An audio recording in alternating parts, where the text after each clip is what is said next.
para que Deus tome providência, assim, né? É na nossa linguagem cristã, doutor. A senhora falou em entristecimento, que é mais do sentimento.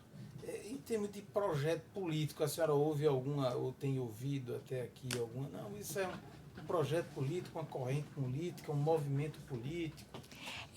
Candidaturas, eu li aqui que tem um projeto de cidadania. Sim. A senhora conhece esse projeto? Conheço. Em que consiste, rapidamente, é só outra pergunta que eu tinha a fazer. Rapidamente, consiste em... houve uma época que foi preciso ter, diante das representatividades que se levantaram, né, no meio político. Então, era representatividade defendendo determinadas liberações no âmbito social que infringia o rito da igreja, o costume da igreja. Citando um exemplo, por exemplo, o casamento homossexual, certo? Nós respeitamos os homossexuais, mas nós temos costumes que respeitam o cunho bíblico, certo?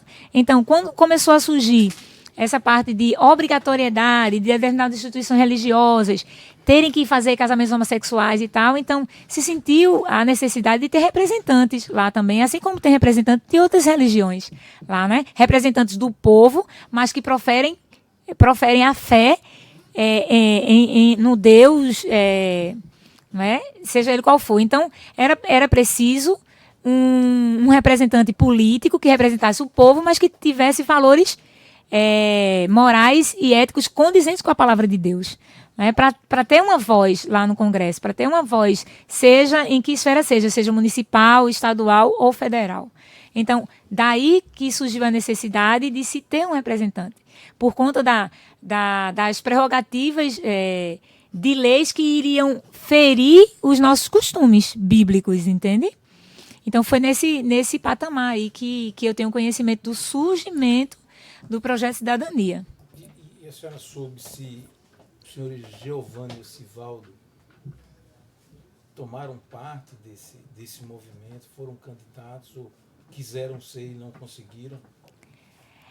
Não tenho conhecimento. Resumidamente, se nessa motivação, né, o doutor Juiz já perguntou mais de uma vez, qual a razão dessa ação, dessa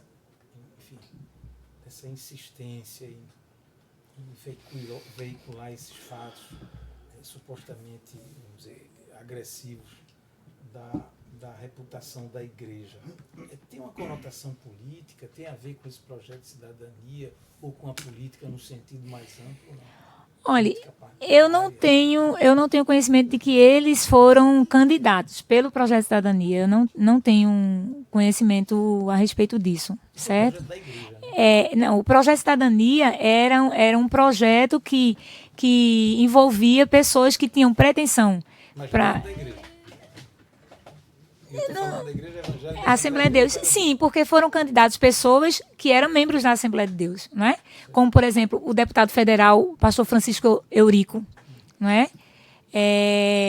Então, vinculados com a visão moral e ética, condizente com os nossos costumes, que é a Bíblia Sagrada, certo? Então, assim, o motivo para que essas pessoas estejam fazendo todo essas divulgações e tal, eu entendo que é por realmente denigrir mesmo a instituição evangélica Assembleia de Deus, reafirmando que eu não tenho conhecimento de que eles se candidataram, certo? Então, eu não posso afirmar que seja de cunho político, porque eu não tenho como provar isso, mas eu entendo como opinião pessoal de que eles podem ter se desgostado de alguma coisa, não é? E aí levou isso muito a um viés que os fez aflorar essa forma toda, e agora com as mídias sociais, não é?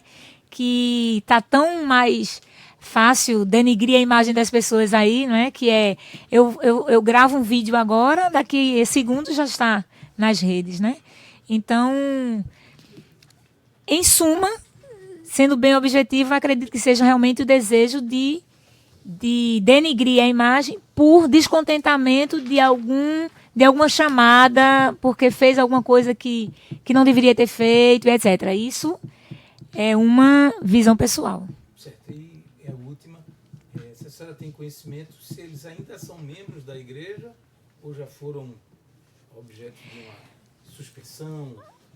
Olha, o que eu tenho conhecimento é o seguinte. Exclusão na forma do estatuto que rege a igreja. Olha, na nossa igreja tem o corpo, o rol de membros, certo?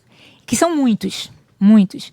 Então, eu não sei, eu não tenho como afirmar se todas as pessoas que estão lá aos domingos, ou às segundas, ou às terças, se todos são membros.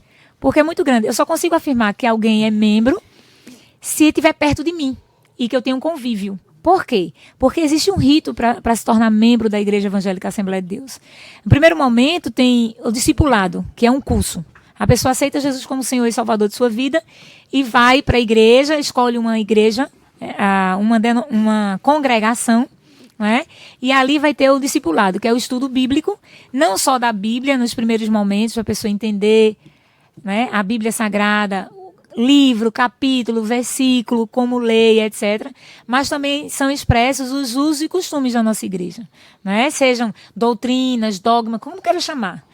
Então, quando a pessoa concorda com esses ritos, com essa doutrina, aí a pessoa ela é chamada de profissão de fé. A pessoa preenche um formulário lá, ao preencher esse formulário, que submete-se para descer as águas, que é o batismo, só depois se torna membro, entendeu? Então, o que é que acontece? Quando a pessoa desce as águas, que é o batismo por imersão, a pessoa está publicamente dizendo que concorda com os costumes da igreja, com a doutrina, etc. Após isso, se a pessoa infligir algum costume, por exemplo, que costume? Que doutrina? Por exemplo, a pessoa sabe que o membro em comunhão com a igreja, tal, se adulterar ou fornicar, né? Aí a pessoa vai ter que passar pela correção, né? Então, isso é um costume, é um rito que todo mundo sabe antes de se tornar membro. Então, como são muitas pessoas, eu não sei se todas são membros ou não. Da mesma forma que eu não sei quem está vinculado ou não, porque ter a carteirinha não significa que você está em comunhão. A senhora não sabe se o senhor Giovanni se